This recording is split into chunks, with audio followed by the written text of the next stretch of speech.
है आपका ET now स्वदेश पर। मैं हूं आपके साथ पूजा त्रिपाठी और आप देख रहे हैं गुड मॉर्निंग स्वदेश। और हफ्ते का पहला कारोबारी सत्र और काफी इवेंट स्पेसिफिक रहने वाला है ये पूरा हफ्ता। काफी सारे इंपॉर्टेंट अहम इवेंट होंगे जिस पर कि हमारी नजर रहेगी।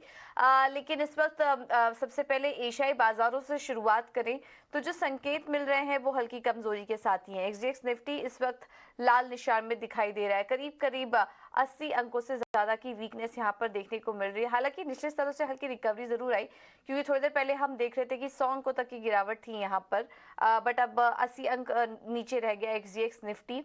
हांगकांग, कॉस्पी और निकाई के बाजार भी कमजोरी हैं। जापान के बाजार इस पर देखेंगे तो करीब 180 अंक नीचे दिखाई दे रहे हैं। एक चीन के बाजार को छोड़ दें जो कि इस वक्त हरे निशान में है, बाकी सभी इंडाइसेस जो हैं वो लाल निशान में ही दिखाई दे रहे हैं। तो जो संकेत मिल रहे हैं आज सुबह सुबह वो हल्की कमजोरी के हैं। आगे हम चर्चा करेंगे कि ग्लोबल मार्केट से और किस तरह से संकेत मिल रहा है। कुछ ही देर में विनी हमारे साथ मौजूद होंगी ये बताने के लिए। और इसके अलावा खबरों के दम पर एक्शन कहाँ रहेगा, कमोडिटी मार्केट में क्या एक्शन है, ब्रोकरेज हाउस की रिपोर्ट क्या कह रही है, इस पर भी हम आगे चर्चा करेंगे। लेकिन ग्लोबल मार्केट देखें अगर तो वहां पर हम देख रहे हैं कि जो शुरुआती जो संकेत मिल रहे थे वो हल्की कमजोरी के थे। हालांकि डाउ फ्यूचर्स में जरूर रिकवरी देखने को मिली है, क्योंकि खबर ये भी निकल कर आ रही थी कि यूबीएस अब क्रेडिट स्विस को खरीद सकता है, उसका टेक ओवर कर सकता है, जिस तरह की कंसर्न्स यहाँ पर दिखाई दिए। उसके बाद हमने देखा कि डाउ फ्यूचर्स में एक तेजी जरूर आई थी, करीब 150 अंकों की रिकवरी देखने को मिली थी। लेकिन ओवरऑल अगर बात करें तो अमेरिकी बाजार शुक्रवार को गिरावट के साथ ही बंद हुए। कंसर्न्स जो है वो बिल्डअप होता हुआ नजर आया शुक्रवार वाले दिन, और हमने देखा कि बैंकिंग शेयरों से भारी गिरावट देखने को मिली थी। यहाँ पर फ्री रिपब्लिक बैंक यहाँ पर भारी गिरावट थी, और पूरे हफ्ते में हमने देखा कि करीब करीब 70% से ज्यादा टूटा था फर्स्ट रिपब्लिक बैंक का शेयर। और बाकी सारे बैंकिंग स्टॉक्स में भी हमने देखा दबाव के साथ ही कारोबार होता हुआ दिखाई दिया। और किस तरह के संकेत मिल रहे हैं इस वक्त ग्लोबल मार्केट से, यूरोपियन मार्केट का क्या हाल है, और बॉन्ड मार्केट और कमोडिटी मार्केट किस तरह से रिएक्ट कर रहे हैं, इस पर पूरी डिटेल्स लेकर विनी हमारे साथ मौजूद हैं। विनी, गुड मॉर्निंग। बताइए इस वक्त ग्लोबल संकेत कैसे हैं? Good morning. और ओवरऑल ग्लोबल संकेत की बात करें तो जो फ्राइडे को ग्लोबल मार्केट की क्लोज हुई थी वो ऑब्वियसली देखे तो थोड़ी वीकनेस दिख रही थी यूएस की मार्केट्स में। डाउ देखे, एस&पी 500 देखे या नैस्डैक देखे, तीनों रेड में क्लोज हुए थे। अभी डाउ फ्यूचर्स की बात करें तो डाउ फ्यूचर्स थोड़े ऊपर की तरफ है, राइज हुए हैं। यूबीएस ने बताया है कि वो बाय करेंगे क्रेडिट स्विस की स्टेम बैंक क्राइसिस के लिए, तो वहाँ पे थोड़े डाउ फ्यूचर्स अभी देखें तो थोड़े ऊपर हो चुके हैं। आज मंडे मॉर्निंग के डाउ फ्यूचर्स की रेट वहाँ पे देखें तो थोड़े पॉजिटिव दिख रहे हैं। यहाँ पे अभी डाउ फ्यूचर्स राइज हुए हैं, मोर देन 100 पॉइंट्स की राइज हुई है डाउ फ्यूचर्स में। अभी ओवरऑल बात करें तो यूएस मार्केट में जो फॉल हुई थी, डाउ एक्चुअली गिरा हुआ था 385 पॉइंट से, डिक्लाइन दिख रही थी मार्केट में प्रेशर में बिकॉज ऑफ बैंकिंग। 33% डिक्लाइन हुई थी फर्स्ट रिपब्लिक बैंक में, क्योंकि वहाँ पे भी एक प्रॉब्लम निकली है। 72% ब्रोकन बैंक्स लास्ट वीक में हुए थे, तो फॉल। तो ओवरऑल यस वीकनेस थी फ्राइडे को, पर अभी देखें तो डाउ फ्यूचर्स थोड़ी पॉजिटिव साइन सिग्नल कर रहे हैं। उसके अलावा 10 ईयर ट्रेजरी यील्ड जो है यूएस की वो थोड़ी अंडर प्रेशर है बिकॉज फेड मीटिंग है ये time. Dollar index below 104 mark के है, और गोल्ड क्रॉस हो चुका है 1970 डॉलर्स पर आउंस मार्क से, तो वो एक इंपॉर्टेंट फैक्टर है। ब्रेंट क्रूड पर भी ध्यान रखिए क्योंकि ब्रेंट क्रूड ऑयल 15 मंथ लो पे भी अभी चल रहा है, तो वो बैंक प्रॉब्लम्स में वहाँ पे भी एक फैक्टर है जो हम लोग वॉच आउट कर रहे हैं। बाकी यूरोपियन मार्केट्स भी रेड में क्रॉस हुए हैं, तो ये एक इंपॉर्टेंट फैक्टर भी है जो हम ध्यान रखेंगे। एसजीएक्स निफ्टी अभी इंडिकेट कर रहा है ऑलमोस्ट म्यूटेड टू थोड़ा रेड सिग्नल कर रहा है इंडिया मार्केट के लिए। बिल्कुल। इस वक्त एशियाई बाजारों से कमजोर संकेत है, और अब फेड की बैठक होगी जिस पर की हमारी नजर रहेगी। विनी, इसके अलावा ये भी बताइए, अभी हम थोड़ी देर पहले क्रेडिट स्विस को लेकर बात भी कर रहे थे, काफी डेवलपमेंट हुए हैं यहाँ पर भी over the weekend. Credit Suisse को लेकर क्या अपडेट आ रहे हैं? इसको लेकर जो मेन अपडेट आ रहा हुआ है कि ओवरऑल यूबीएस ने अभी ऐसे बता रहे हैं कि यूबीएस ने अग्री कर लिया है कि वो अभी इमरजेंसी रेस्क्यू करेंगे क्रेडिट स्विस को। यहाँ पे जो ट्रबल्ड बैंक थी क्रेडिट स्विस, लास्ट वीक में हमने वहाँ पे भी इश्यूज देखे हुए थे आते हुए। तो अब यूबीएस ऐसे माना जा रहा है कि यूबीएस अभी सपोर्ट करेगा क्रेडिट स्विस को और मे बी उनको यहाँ से अभी रेस्क्यू भी करेगा। बैंक ऑफ इंग्लैंड ने कहा है कॉम्प्रिहेंसिव सेट ऑफ एक्शंस उन्होंने बैंक ऑफ इंग्लैंड ने भी निकाले हुए हैं जो सपोर्ट करेगा ओवरऑल क्रेडिट स्विस के। एंड क्रेडिट स्विस के शेयर होल्डर्स जो है वो डिप्राइड हो चुके थे वोट के लिए on the terms of deal. अभी वो रिसीव करेंगे 1 share in UBS for every 22.4 shares जो वो होल्ड कर रहे हैं क्रेडिट स्विस में। तो ये एक इम्पॉर्टेंट अपडेट आई हुई है क्रेडिट स्विस में। ये जो रेस्क्यू प्लान आ रहा हुआ है क्रेडिट स्विस में ओवरऑल यूबीएस की तरफ से, ये एक इम्पॉर्टेंट अपडेट हम लोग वॉच आउट भी कर रहे हैं। तो ये श्योरली एक सिग्नलिंग आएगा कि अनाउंस करेगा अभी acquisition of Credit Suisse UBS around $3.2 billion के लिए। तो इम्पॉर्टेंट है ये नोट करने के लिए भी।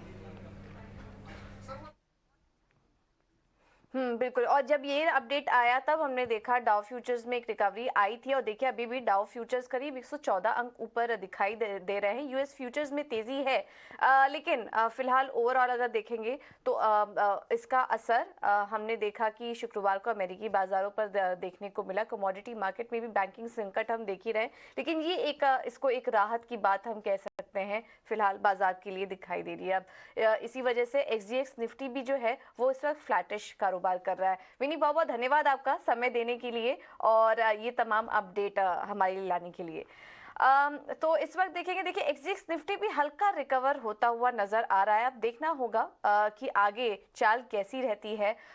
लेकिन उसके पहले एक बार देख लेते हैं कि संस्थागत निवेशक क्या करके गए और आगे हम समझेंगे कि भारतीय बाजारों में फिर क्या करें आज के लिए। कैश मार्केट में एफआईआईज ने बिकवाली की 1766 करोड़ की और यहाँ पर बिकवाली लगातार देखने को मिल रही है एफआईआईज की तरफ से, लेकिन डीआईएस के तरफ से सपोर्ट बराबर बना हुआ है और कैश मार्केट में 1870 करोड़ की खरीदारी हुई है, डीआईएस ने की है। इंडेक्स फ्यूचर में 690 करोड़ की बिकवाली है और इंडेक्स ऑप्शन में भी 5290 करोड़ की बिकवाली देखने को मिल रही है। तो एफआईआईज की जो तरफ से जो संकेत आ रहे हैं वो नेगेटिव हैं। अब आगे बात करते हैं कि आज भारतीय बाजारों में क्या करें और बाजार पर अपनी रणनीति बताने के लिए रेलिगर ब्रोकिंग के अजीत मिश्रा हमारे साथ जुड़ चुके हैं। Ajit, thank you so much इतना स्वदेश को समय देने के लिए। Good morning. आज क्या करें, निफ्टी और बैंक निफ्टी में कैसे ट्रेड ले? संकेत तो कुछ नेगेटिव देखने को मिल रहे हैं, तो उसे देखते हुए भारतीय बाजारों की चाल आज कैसी रह सकती है? गुड मॉर्निंग पूजा। पूजा, यस, देखिए थोड़ा सा इंडिकेशन नेगेटिव इसके लिए है बिकॉज 2 हफ्ते हो गए हैं लगातार गिरावट के और जो भी रिकवरी हमने देखी थी मार्केट में वो सारी की सारी हमने देखा है कि मार्केट में फिजल आउट हो गई है। आप दोबारा 17,000 के नीचे आ चुके हैं ऑलमोस्ट। अब उन लेवल्स को डिफेंड करने की कोशिश कर रहे हैं आप। और उससे पहले जो बैंकिंग ट्रांजेक्शंस जो कि हेल्प कर रहे थे मार्केट को होल्ड करने की, वहाँ भी प्रेशर बढ़ता हुआ नजर आ रहा है। बट मुझे लगता है पूजा कि जिस तरीके से गिरावट ऑलरेडी हो चुकी है, थोड़ा बहुत रिस्पाइट, थोड़ा कंसोलिडेशन, थोड़ी सी रिकवरी, ये पहले मैं एंटिसिपेट कर रहा हूँ before the next leg of decline या फिर रिवर्सल के साइन। तो अभी एज ऑफ नाउ मेरे हिसाब से उतना बेरिश होने की जरूरत नहीं है। इनफैक्ट अगर आपको इंट्राडे में कोई डिप मिलता है करीब 16,950 के पास, तो ये एक बाइंग अपॉर्चुनिटी होगी। 17,800 मेरे हिसाब से कंटिन्यू करेगा एक स्ट्रॉन्ग सपोर्ट की तरह करना। वहीं पे 17,200 से लेकर 17,320 ये जोन होगा जहाँ पे कि आपको प्रॉफिट बुक करना है रीबाउंड की अपॉर्चुनिटी का। और इन लाइन विद निफ्टी भी बैंकिंग में भी मुझे यही एंटिसिपेशन है। बट बैंकिंग में एक चैलेंज ये आ रहा है कि मिक्स ट्रेंड देख रहे हैं आप प्राइवेट बैंकिंग स्पेस में, तो ये थोड़ा बहुत अपसाइड को कैप रख सकता है। तो यहाँ पे 39,800 से लेकर 40,100 का जोन है, ये स्ट्रॉन्ग रेजिस्टेंस पे रेक करेगा। तो जो रिबाउंड आप प्ले कर रहे हैं इन लेवल्स के पास आपको मिलता है, तो यहाँ यू शुड बुक प्रॉफिट। वहीं पे 39,200 से लेकर 38,800 वाला जोन है, वो काफी स्ट्रॉन्ग सपोर्ट एरिया है, वहाँ पे एक्यूमुलेशन के बारे में सोचे। ठीक है। तो ये रेंज है, इसको आप प्ले करिए आने वाले कुछ समय के लिए। और काफी ज्यादा टूट चुका है, तो अब इस गिरावट में बाइंग अपॉर्चुनिटी करने की राय इस वक्त अजीत आपको दे रहे हैं। अजीत, ये तो बात हुई मार्केट पर, लेकिन स्टॉक स्पेसिफिक रिकमेंडेशन क्या होगी आज के लिए? बिल्कुल, तो देखिए मेजोरिटी ऑफ सेक्टर्स इनलाइन है इंडेक्स के साथ ही, बट यहाँ पे भी आपको अपॉर्चुनिटीज मिल रही हैं पॉजिटिव साइड पे अभी भी। जैसे कि लास्ट ट्रेडिंग सेशन में हमने गोदरेज कंज्यूमर को देखा था काफी स्ट्रॉन्ग ट्रैक्शन देखते हुए, और हाल फिलहाल में हमने नोटिस भी किया है कि कुछ एक स्टॉक्स है यहाँ पे कि बिल्कुल भी गिरावट नहीं आई है ड्यूरिंग द करेक्टिव फेज। तो ये जो फ्रेश रेजिलियंस दिख रही है, जो आप रिलेटिवली हायर स्ट्रेंथ देख रहे हैं कुछ स्टॉक में, वही बाइंग अपॉर्चुनिटी देखनी चाहिए इस रीबाउंड में। तो पहला नाम होगा गोदरेज सीपी का, यहाँ पे 930 के स्टॉप लॉस के साथ 972 तक के टारगेट्स के लिए आप लॉन्ग कर सकते हैं। वहीं पे जुबिलेंट फूड जहाँ पे कि कंसिस्टेंट डाउन ट्रेंड चल रहा है, लास्ट वीक में काफी नेगेटिव कैंडल के साथ बंद हुआ है, तो यहाँ पे एंटिसिपेटेड है कि ये नेगेटिव मूव कंटिन्यू रहेगा। तो यहाँ 440 के स्टॉप लॉस के साथ 395 तक के टारगेट्स के लिए आप इसको शॉर्ट कर सकते हैं। ओके, ठीक है। तो गोदरेज कंज्यूमर में खरीदारी की राय, यहाँ पर आप 972 के टारगेट के लिए खरीदारी करके चल सकते हैं। जुबिलेंट फूड में बिकवाली करने की राय दी जा रही है। Ajit, thank you so much समय देने के लिए अपना सुबह सुबह, और ये रणनीति भी सुझाने के लिए। तो फिलहाल रेंज बाउंड हो सकता है मार्केट। एक्सजीएक्स निफ्टी की चाल को देखें तो आज के लिए जो सपोर्ट निकल कर आ रहा है निफ्टी के लिए, वो 16,800 से 16,950 का है। इस बीच आता है बाजार, तो एक खरीदारी करने की अपॉर्चुनिटी ढूंढिए ऊपर की तरफ। 17,210 और 17,320 ये एक अहम रेजिस्टेंस लेवल दिखाई दे रहा है निफ्टी के लिए। तो चलिए, ये तो बात हुई इक्विटी मार्केट में रणनीति की। अब आगे बढ़ते हैं और बात करते हैं कि खबरों वाले शेयर्स आज कौन कौन से होंगे। ओवर द वीकेंड ढेर सारी खबरें भी आई हैं। शरद हमारे साथ जुड़ चुके हैं पूरी डिटेल्स के साथ। शरद, गुड मॉर्निंग, बताइए। गुड मॉर्निंग पूजा। तो ओवर द वीकेंड जो है इंपॉर्टेंट खबर देखने को मिल रहे हैं, और स्पेशली जो है स्टॉक स्पेसिफिक मूवमेंट में ज़्यादा फोकस रहेगा। जीएमआर एयरपोर्ट्स फोकस में रहेगा। यहाँ पे जो उनकी आर्म है एयरपोर्ट्स इंफ्रा कंपनी, वो जो है मर्ज होने वाली है कंपनी के साथ। और इसके अलावा जो है इंपॉर्टेंट बात ये भी है कि कैपिटल रेज भी होने वाली है। यहाँ पे वो एफसीसी भी जो थे, फुली कन्वर्टेबल बॉन्ड्स जो होते हैं, वो एयरपोर्ट्स दे पैरी, मतलब जो आप कह सकते हैं जो कंपनी जो जितने भी सिविल एयरपोर्ट्स है पेरिस में उसको मेंटेन करते हैं, वहाँ पे लगभग 2,900 करोड़ रेस करने वाले हैं। और इस कन्वर्जन का जो इक्विटी वैल्यू होगा वो ऑलमोस्ट 44 रुपीज़ प्रति शेयर रहेगा। लेकिन बहुत अहम डील्स हुए थे वीकेंड में। यहाँ पे डिलीवरी में जो है वैनगार्ड ने 96 लाख शेयर्स की एक्विजिशन की, जिसका टोटल वैल्यू 310 करोड़ रुपए का था। इक्विटी स्मॉल फाइनेंस बैंक में भी नॉर्जस बैंक और वैनगार्ड ने जो है स्टेक ली है। रफली 0.5 to 0.9% है इसका जो है वैल्यूएशन रहा है। जिंदल स्टेनलेस में बात करें तो नॉर्जस बैंक में 28 लाख शेयर्स की खरीदारी हुई है। इसके अलावा हैवेल्स इंडिया फोकस में रहेगा। कमर्शियल प्रोडक्शन उन्होंने स्टार्ट कर दी है। अब ये है आपके आंध्र प्रदेश के प्लांट में। अब एक्सपेंशंस की बात करें तो नवीन फ्लोराइन जो है लगभग 2 गुना अपनी जो एग्जिस्टिंग हाइड्रोफ्लोरिक कैपेसिटी उसको बढ़ाए हैं। ये जो है बेसिकली एक रॉ मटेरियल है और टोटल कैपेक्स 450 करोड़ का होने वाला है। और ये फंडिंग इंटरनल एक्रूवल्स और डेट दोनों के जरिए होगा। जिंदल पॉली ने भी अपनी कमीशन कर दी है कैपेसिटी एक्सपेंशन के लिए ग्लोबल नॉन वोवन डिवीजन के लिए। नासिक का प्लांट में है और इनका जो कैपेसिटी है 61% अब एक्सपैंड कर जाएगा। टोरेंट फार्मा को जो है लगभग एक फॉर्म 483 यूएसएफडीए ऑब्जर्वेशन आया है गुजरात प्लांट से। आरवीएनएल को L1 बिडर हुआ है, लगभग 1000 करोड़ के ऊपर का ये ऑर्डर है और ये order to market cap ratio भी स्ट्रेंथ दिखेगा इसमें। कोचिन शिपयार्ड की बात करें तो वेसल कंस्ट्रक्शन ऑर्डर 550 करोड़ का मिला और एस जीवन को जो है लगभग 1000 करोड़ का ऑर्डर सोलर पावर प्रोजेक्ट का आया है। तो देख सकते हैं बहुत सारे ऑर्डर्स देखने मिल रहे हैं, डील फ्लोज देखने मिल रहे हैं, स्टॉक स्पेसिफिक मूवमेंट भी आ रहा है। लेकिन एक इंपॉर्टेंट मैनेजमेंट चेंज भी है, ये है कैनफिन होम्स। यहाँ पे सुरेश श्रीनिवासन अय्यर को जो है MD CEO अगले 3 साल के लिए घोषित किया गया और इन्होंने लगभग 25 साल जो है ग्रुप फाइनेंस में लीडरशिप रोल्स में जो है अपने व्यतीत किए हैं। गोदावरी पावर के बायबैक अनाउंसमेंट आई है, 50 लाख शेयर्स का बायबैक है। हालांकि ऑलमोस्ट 4% इक्विटी पे तब्दील आती है। 500 रुपये का जो है बायबैक प्राइस है, यानी कि 28% प्रीमियम करंट मार्केट प्राइसेस से चल रहा है। और जो बायबैक साइज है 250 करोड़ का है। Record date March 31। Bliss GVS pharma आखिरी स्टॉक रहेगा। यहाँ पे जो है USFDA ने जो है 3 ऑब्जर्वेशंस दिए फॉर्म 483 का उनके महाराष्ट्र के प्लांट के ऊपर। बिल्कुल। तो ढेर सारी खबरें आई हैं ओवर द वीकेंड, क्योंकि वीकेंड भी था तो उस दौरान खबरें काफ़ी थी, इस वजह से लिस्ट लंबी है। ऑर्डर विंग की खबरें आई हैं, कोचिन शिपयार्ड, SJVN और RVNL से जुड़ी, तो यहाँ पर भी आप नज़र रखिए। मैनेजमेंट चेंज से जुड़ी खबर है और इसके अलावा भी ढेर सारी खबरें जहाँ पर कि आपको नज़र रखनी है, उसके चलते आज स्टॉक स्पेसिफिक एक्शन देखने को मिल सकता है। शरद बाबा, धन्यवाद आपका ये सारी डिटेल्स लाने के लिए। तो ये तो थे खबरों वाले शेयर्स, लेकिन अब आगे बढ़ते हैं और आज ब्रोकरेज हाउस के रिपोर्ट्स कौन कौन सी आ रही हैं ये बताने के लिए वामाक्षी हमारे साथ मौजूद हैं। वामाक्षी, गुड मॉर्निंग, बताइए। जी बिल्कुल, शुरुआत करते हैं हम बायोकॉन से। मॉर्गन स्टैनली का मानना है कि शेयर प्राइस अगले 15 दिन में बढ़ सकता है। स्टॉक के जो रीसेंट ट्रेड ऑफ हमने देखे थे रिसेंटली, उसी के चलते उनकी जो शॉर्ट टर्म वैल्यूएशन काफ़ी आकर्षक हो गई है। और इनफैक्ट उनका मानना है कि बायोकॉन बायोलॉजिक्स लिमिटेड में पोटेंशियल पी इन्वेस्टमेंट के चलते डेट रिडक्शन भी हो सकती है। और इसी के चलते मॉर्गन स्टैनली ने ओवरवेट की राय दी है, लक्ष्य दिया है 311 प्रति शेयर का। जाइडस लाइफ साइंसेज भी हमारे रेडार पर है। एक्सिस कैपिटल का मानना है कि यूएस में नए लॉन्चेस के चलते ग्रोथ विजिबिलिटी सुधरती नजर आ रही है। भारत के कारोबार में ग्रोथ विजिबिलिटी स्टेडी है।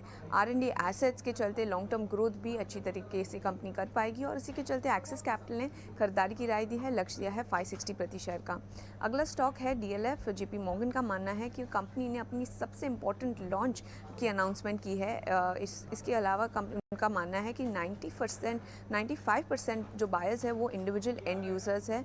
उनका मानना है कि ये लॉन्च कंपनी को हेल्प करेगी उनके लॉन्ग लॉस स्लॉट को रीगेन करने के लिए। और इनफैक्ट रियल एस्टेट सेक्टर में ये उनकी टॉप ओवरवेट है। और इसी के साथ ये पॉजिटिव फैक्टर्स के चलते हुए JP मॉर्गन ने DLF पर ओवरवेट की राय को बरकरार रखा है, लक्ष्य रखा है 490 प्रति शेयर का।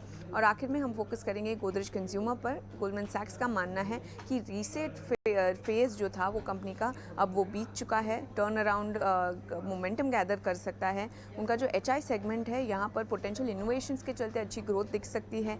Hair colours, air care, liquid detergents के चलते बेसलाइन बूस्ट हो सकती है। इनफैक्ट GCPL उनकी टॉप पिक है इंडिया कंज्यूमर बिजनेस में। और इसी के चलते खरीदारी की राय दी है, लक्ष्य दिया है 1100 प्रति शेयर का।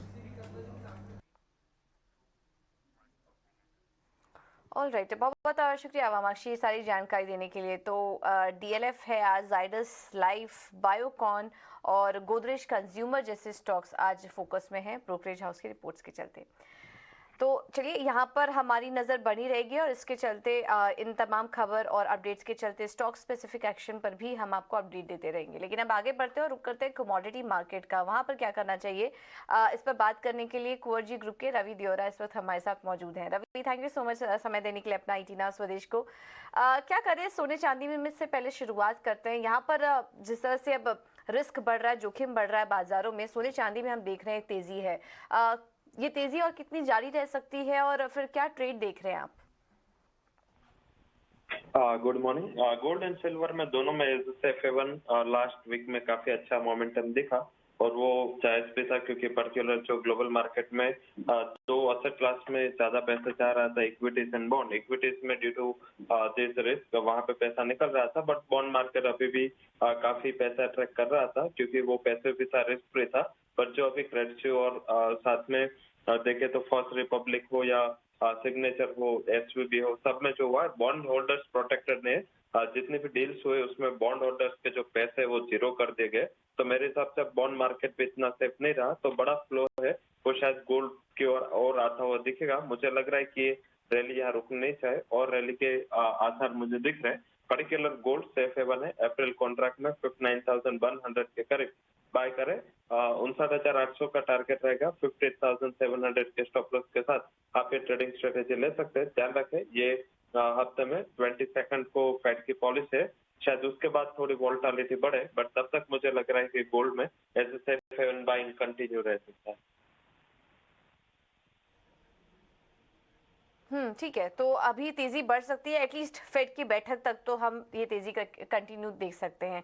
कच्चे तेल में क्या करें रवि? यहाँ पर तो गिरावट बढ़ती जा रही है, 15 महीने के निचले स्तर पर अब कच्चा तेल आ चुका है।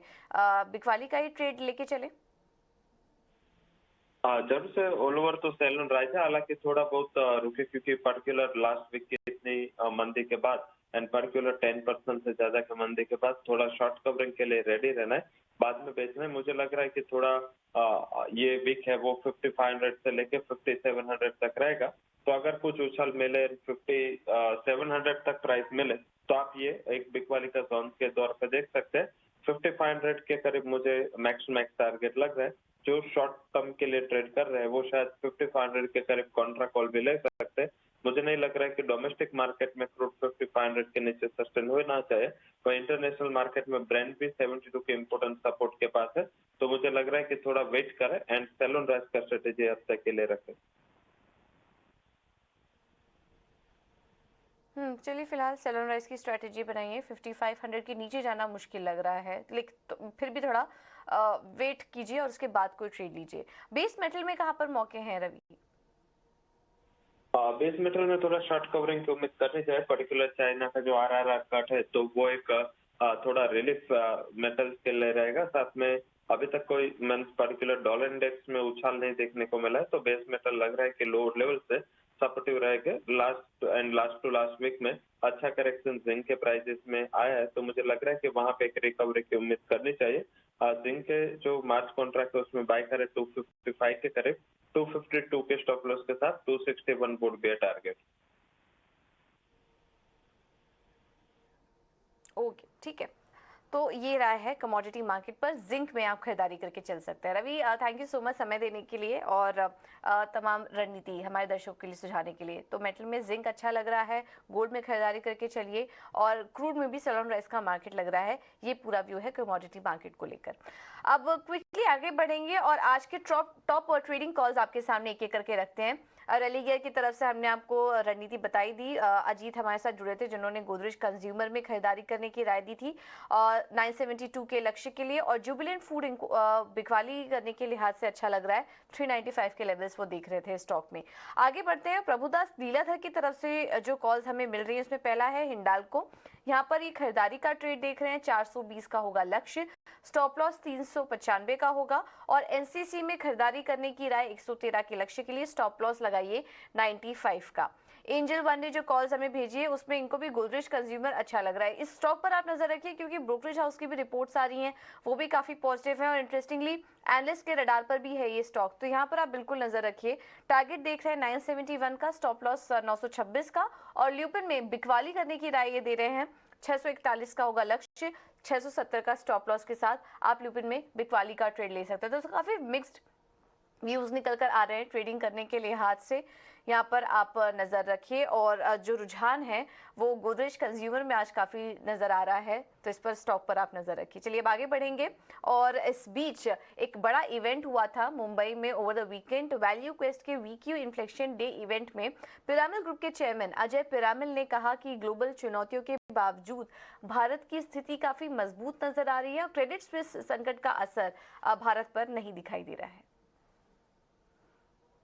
By June 22, India's economy had become bigger than that of the UK.